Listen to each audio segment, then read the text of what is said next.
નમસ્કાર,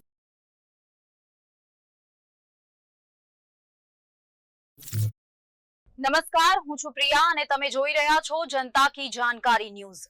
નજર કરીએ આજના સમાચાર ઉપર। અમદાવાદ ગ્રામ્ય વિસ્તારમાં હિટ એન્ડ રનની વધુ એક ગંભીર ઘટના સામે આવી છે। કોટ પોલીસ સ્ટેશન હદમાં ગાંગડ-કોટ માર્ગ પર અજાણ્યા વાહને બાઇક સવાર યુવકને ટક્કર મારતા તેનું ઘટના સ્થળે જ મોત નીપજ્યું હતું।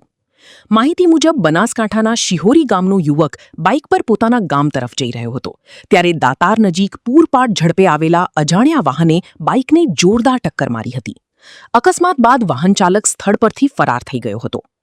ઘટનાની જાણ થતાં સ્થાનિક લોકો તાત્કાલિક મદદે દોડી આવ્યા હતા અને 108 એમ્બ્યુલન્સને જાણ કરવામાં આવી હતી।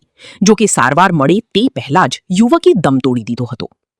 પોલીસે મૃતદેહને પોસ્ટમોર્ટમ માટે ખસેડી અજાણ્યા વાહન ચાલક સામે ગુનો નોંધી તપાસ શરૂ કરી છે। સીસીટીવી ફૂટેજ અને સ્થાનિકોની પૂછપરછના આધારે ફરાર વાહન ચાલકને શોધવાના પ્રયાસો હાથ ધરાયા છે।